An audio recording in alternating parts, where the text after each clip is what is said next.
এই সুযোগে কুফা থেকে লক্ষাধিক মানুষ চিঠির মাধ্যমে বায়াত করে করে ইমাম হোসেনকে চিঠি পাঠালো যে মক্কা মদিনার লোকেরা যেহেতু আপনাকে মানছে, আপনি চলে আসেন কুফাতে, এখানে রাজধানী হবে, আপনার ওই থেকে আমরা পরিপূর্ণ ইসলামী সুন্নাত ভাবে ইসলামী খেলাফত আবার চালাবো। ইমাম হোসেন রাদিয়াল্লাহু তাদের কথা সরল বিশ্বাসে তিনি রওনা হয়েছিলেন। কিন্তু কুফার মুসলমানরা খুব বেশি পাকা ইমানদার ছিল না। যখন ইয়াজিদ শুনল যে ইমাম হোসেন রাদিয়াল্লাহু রওনা হয়েছে কুফার দিকে, তখন নুমান ইবনে বশীর রাদিয়াল্লাহু আনহু তিনি ছিলেন কুফার গভর্নর, তিনি সাহাবী, তাকে দ্রুত সময় দিল। কেন সময় দিল? নুমান ইবনে বশীর রাদিয়াল্লাহু আনহু কি করবে না, অবশ্যই ইয়াজিদকে সমর্থন না করে ইমাম হোসেনকে সমর্থন করবে। কারণ ইমাম হোসেনও সাহাবী, নুমান ইবনে বশীর রাদিয়াল্লাহু আনহু সাহাবী। এজন্য তিনি দ্রুত একজন পাপিষ্ঠ লালন উবাইদুল্লাহ ইবনে জিয়াদকে গভর্নর করে পাঠিয়ে দিল। উবাইদুল্লাহ ইবনে জিয়াদ আল্লাহ রাসূল সাল্লাল্লাহু আলাইহি ওয়াসাল্লামের দরিদ্র ইমাম হোসেনকে কারবালা নামক স্থানে 4000 সৈন্য দিয়ে প্রতিরোধ করল। এবং উবাইদুল্লাহ ইবনে জিয়াদ কুফার লোকদের উপর এমন অত্যাচার করল, তারা সব ঘরে লুকিয়ে গেল, তারা আর বের হলো না। এবার 4000 সৈন্য যখন সামনে পড়ে গেল, ইমাম হোসেন বললেন যে দেখো, তোমরা যদি আমাকে খলিফা মানতে রাজি না হও, আমার দরকার নাই খেলাফতে, তোমরা আমাকে মদিনায় ফেরত যাও, সোজনটাই মদিনায় চলে যাচ্ছে। সহজ কথা, এখানে কোনো জটিলতা নাই। দ্বিতীয় হলো, যদি তোমরা মদিনায় যেতে নাও দাও, যে সমস্ত এলাকায় যুদ্ধ চলছে, এখন মুসলমানরা যুদ্ধ করছে, এমন এলাকায় যেতে দাও, আমি যুদ্ধ করতে করতে শহীদ হয়ে যাও। তৃতীয় প্রস্তাব হলো, যদি তাও না হয় তাহলে আমাকে কোথায় যেতে দাও, আমাকে সরাসরি ইয়াজিদের কাছে যেতে দাও, আমি তার সাথে বোঝাপড়া করি। কিন্তু উবাইদুল্লাহ ইবনে জিয়াদ, এই যে নামটা আপনার শুনতে পান, সিমানের নাম দুই ভাবে দুই জায়গা আছে, সিমান ইবনে জাশান, আর একটা নাম হচ্ছে সিনান ইবনে নাখরি। এই দুইজনকে নিয়ে ইতিহাসে কখনো দুই রকম, একবার এই নাম একবার সে নাম বলা হয়। এমনকি ইমাম হোসেনের গর্দান শেষ পর্যন্ত কে বিচ্ছিন্ন করেছে, এটা সিমান ইবনে জাশান না সিনান ইবনে নাখরি, এ ব্যাপারে একটু মতভেদ আছে। এই সীমানার পরামর্শে উবাইদুল্লাহ ইবনে জিয়াদ কে বোঝানো হলো যে তুমি যদি আজকে এইভাবে ছেড়ে দাও ইমাম হোসেনকে, তাহলে কিন্তু তোমার পদোন্নতি হবে না। একেবারে 2 মিনিটের কথা হলো এই, তখন ইয়াজিদের এই গভর্নর উবাইদুল্লাহ ইবনে জিয়াদ ইমাম হোসেনের সাথে যুদ্ধ ঘোষণা করলেন।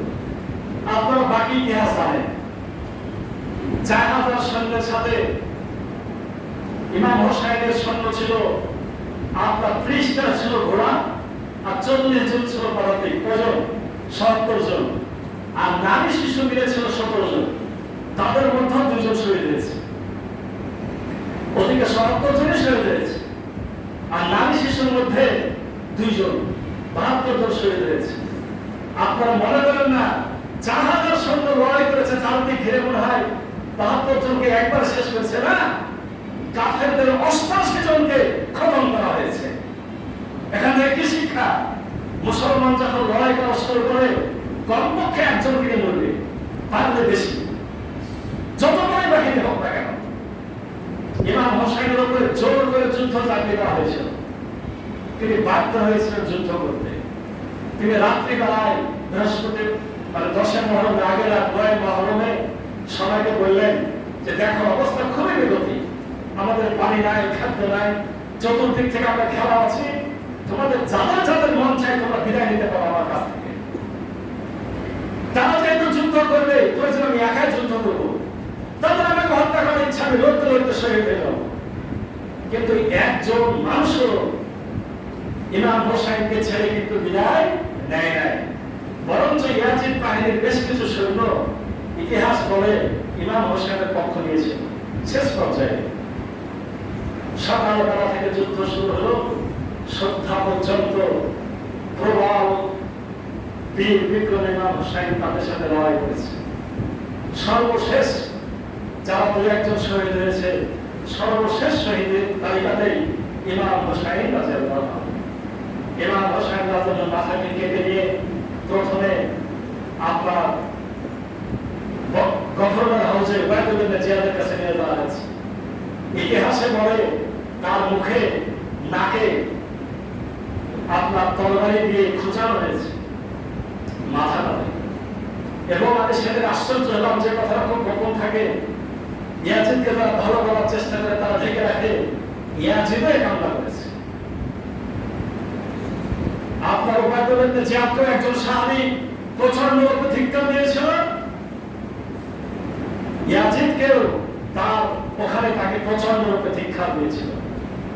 এই 10 মুহররম 61 হিজরি সালে এই দিনে বলতে পারেন ইসলামের আলো বহুদিনের জন্য নিভে গেছিল, বহুদিনের জন্য ইসলামের আলো নিভে গেছিল। তারপর ইতিহাস আজকে আর বড় সময় নাই, আমরা একাধারে মুহররমের গুরুত্ব মর্যাদা আলোচনা করলাম, মুহররমের শিয়ামের বিষয়ে আলোচনা করলাম, এবং আমরা মোটামুটি ভাবে ইয়াজিদের ঘটনা, ইমাম হোসেনের ঘটনা, যে ঘটনা আপনাদের সম্পর্কে আমি প্রায় এর আগে 1 বছর ধরে আলোচনা করেছিলাম, তার সংক্ষিপ্ত সার আলোচনা করলাম। আল্লাহ রাব্বুল আলামিন আলোচনাগুলো থেকে আমাদের সঠিক শিক্ষা লাভ তৌফিক দান করুন। আমরা আজকে আলোচনা শেষ করার একটা সুযোগ পেলাম, আগামী দিন থেকে আবার ইনশাআল্লাহ সিরাতের আলোচনাতেই চলে যাব ইনশাআল্লাহ।